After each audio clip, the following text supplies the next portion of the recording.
దేవుని పరిశుద్ధ నామానికి మహిమ కలుగునుగాక. ప్రభువైన యేసుక్రీస్తు నామములో వీక్షకులందరికీ శుభవందనాలు.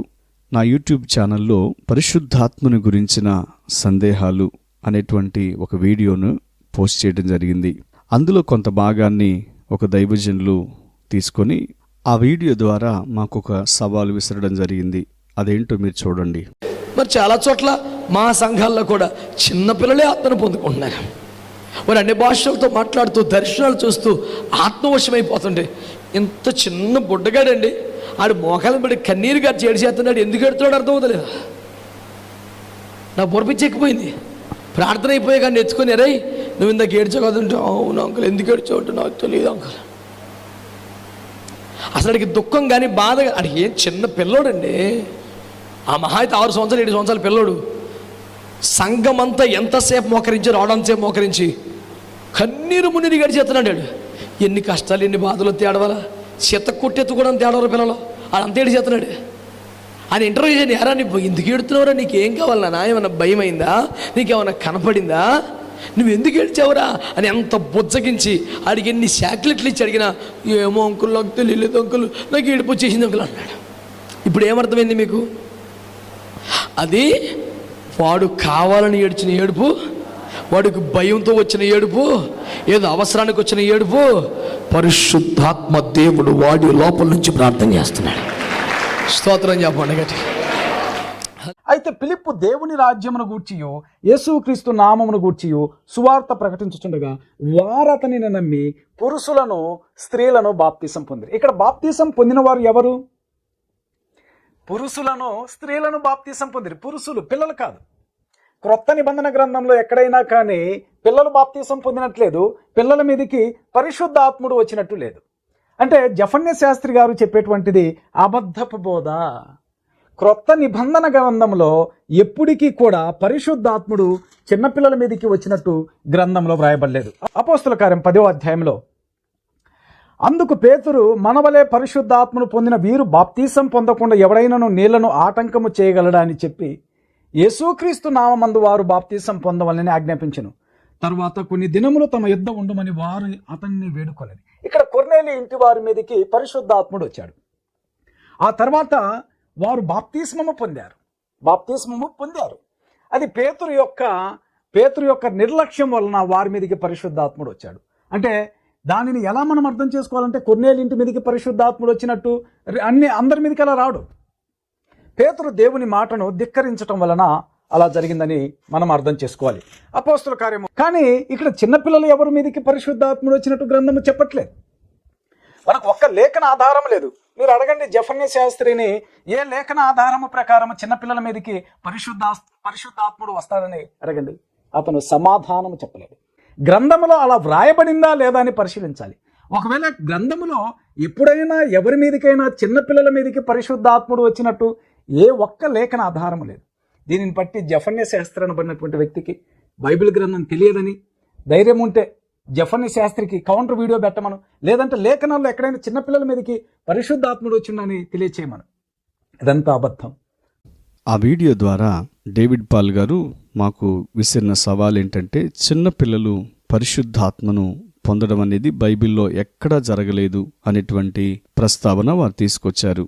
అయితే ఆ వీడియోలో దైవజనులు జఫన్య శాస్త్రి గారు ఏం మాట్లాడారు అనంటే, బాప్తిస్మం పొందడం వేరు, పరిశుద్ధాత్మను పొందడం వేరు. బాప్తిస్మాన్ని సేవకులు ఇస్తారు, పరిశుద్ధాత్మను యేసయ్య ఇస్తారు అనేటువంటి ఒక ప్రధాన ఆధారిత సందేశాన్ని అందులో వివరించడం జరిగింది. అపోస్తలుల కార్యాలు 10వ అధ్యాయంలో కొర్నేలి ఇంటిలో వినుచున్న వారందరి మీద పరిశుద్ధాత్ముడు దిగివచ్చాడు. మనవలే పరిశుద్ధాత్మ వీరి మీద కూడా వచ్చింది గనుక అన్యులైన వీరు బాప్తిస్మం పొందటానికి ఇంకేంటి ఆటంకం అని వారికి బాప్తిస్మం ఇచ్చినట్లుగా లేఖనాల్లో మనం చూస్తూ ఉంటాం. ఈ లేఖనమును మరియు పలు లేఖనాల ఆధారముగా దైవజనులు పరిశుద్ధాత్మ పొందటం వేరు, బాప్తిస్మం పొందటం వేరు. కొన్నిసార్లు పరిశుద్ధాత్ముడు బాప్తిస్మం పొందక మునిపే తన ప్రజల మీదకి, దప్పికగొన్న వారి మీదకి ఆయన దిగివచ్చాడు అనేటువంటి సందేశాన్ని నొక్కి వక్కాణించారు.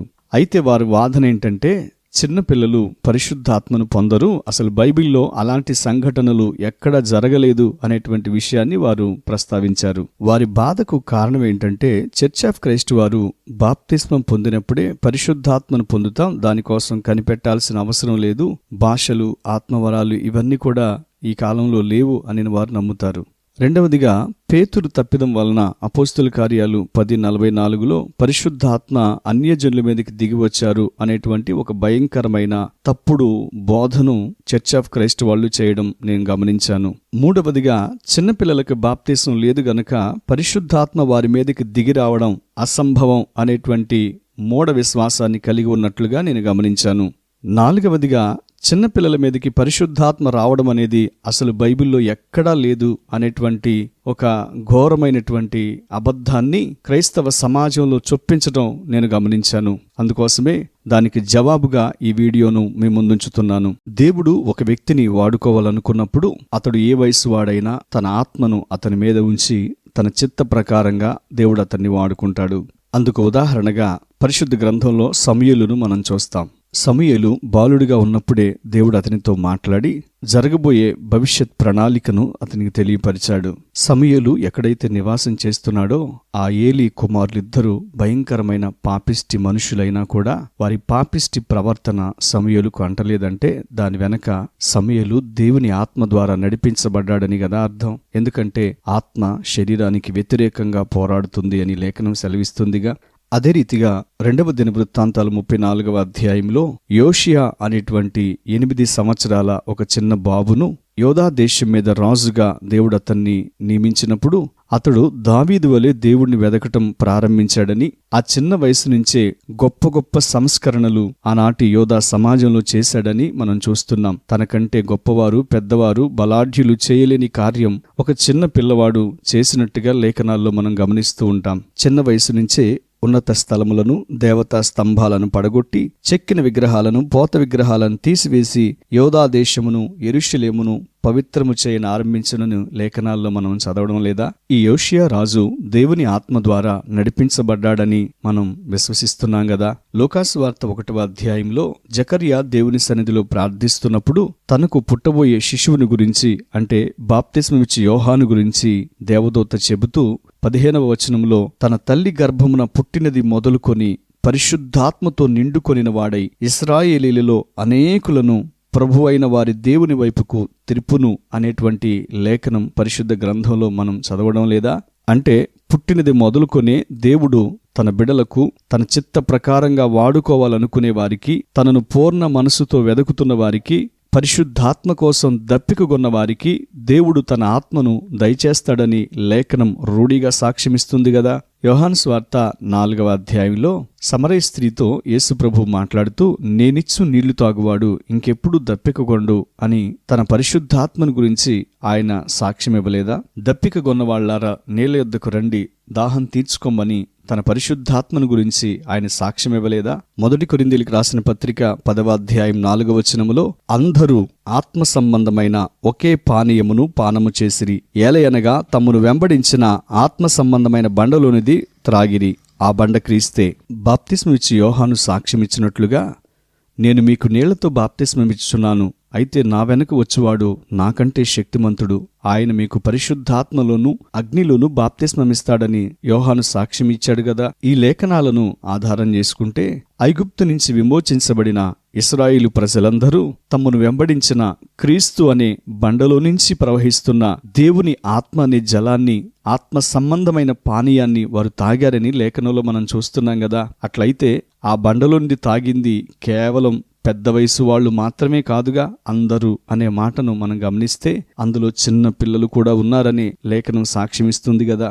యోవేలు గ్రంథం 2వ అధ్యాయం 28వ వచనములో అంత్యదినములలో మనుషులందరి మీద నా ఆత్మను కుమ్మరిస్తాను, మీ కుమారులు, మీ కుమార్తెలు, అలాగే మీ ముసలివారు, మీ యవనస్తులు అని వివిధ వయస్సులు ఉన్న వారి మీద నా ఆత్మను కుమ్మరిస్తానని దేవుని వాక్యం సాక్ష్యమిస్తుంది గదా. ఆ విషయాన్ని పునరుద్ఘాటిస్తూ పేతురు 2వ అధ్యాయంలో ఇది మీకును, మీ కుమారులకు, మీ దూరస్తులకు, సమీపస్తులకు అందరికీ వాగ్దానం చెందుతుంది అని చెప్పలేదా?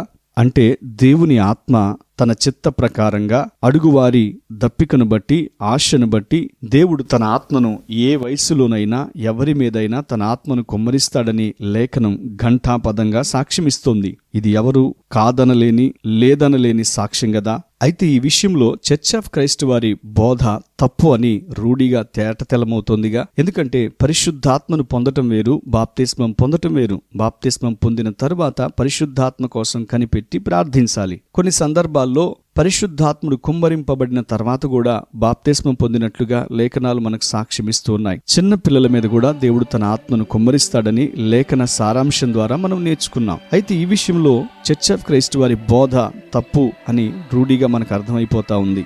అయితే ఈ తప్పును వారు సమర్థించుకోవడానికి పేతురు తప్పిదం వలన అన్యజనుల మీద పరిశుద్ధాత్మ కుమ్మరించబడింది అని ఘోరమైనటువంటి మరొక వక్రీకరణ వారు చేశారు. అదేదనగా పేతురుకు దర్శనములో ముమ్మారు దుప్పటి సకల విధములైన చతుష్పాద జంతువులతో పురుగులతో దింపబడినప్పుడు దాన్ని చంపుకొను తిను అని 3 సార్లు చెప్తే పేతురు అయ్యా నిషిద్ధమైంది, నేనెప్పుడు తినలేదు అని చెప్పినప్పుడు అలా తినకుండా పేతురు చేసినటువంటి తప్పిదమే ఆ రోజు అన్యజనుల మీద పరిశుద్ధాత్మ కుమ్మరించబడటానికి కారణం అని లేఖనాన్ని ఘోరమైన రీతిలో వక్రీకరిస్తున్నారు. కానీ అక్కడ చర్మకారుడైన సీమోని ఇంట మిద్దె మీద దర్శనములో దేవుడు అతనికి చూపించింది అన్యజనులు కూడా దేవుని యొక్క సువార్తలో పాలిభాగస్తులై ఉన్నారు, సంఘములో పాలిభాగస్తులుగా ఉండబోతున్నారు అనేటువంటి విషయాన్ని పేతురుకు తెలియపరచడానికే దేవుడు ఆ దర్శనాన్ని చూపించాడని యావత్ క్రైస్తవ లోకమంతటికి తెలుసు కదా. కాబట్టి ఈ విషయమై చర్చ్ ఆఫ్ క్రైస్ట్ బోధకులకు అలాగే డేవిడ్ పాల్ గారికి నా మనవేంటంటే లేఖనాన్ని బట్టి మీ బోధను సరిచేసుకోండి. లేకపోతే రాబోయే కాలంలో మనుషులందరి మీద తన ఆత్మను కుమ్మరించబడ్డప్పుడు ఆ గొప్ప ప్రకాశమానమైన వెలుగులో మీ దిశమలో కనబడిపోతుంది. ఈ కడవరి దినాల్లో సంఘాన్ని తన మహిమగల రాకడకు సిద్ధపరిచే పరిశుద్ధాత్మని గురించే మీకు సరి అయిన అవగాహన లేకపోతే మీ సంఘాలను మీరెలాగూ ప్రభు రాకడకు సిద్ధపరచగలరు? కాబట్టి యావత్ క్రైస్తవ్యమా ఈ విషయంలో మేలుకొని దైవికంగా లేఖనానుసారంగా ప్రవర్తించాలని మనవి చేస్తున్నాను.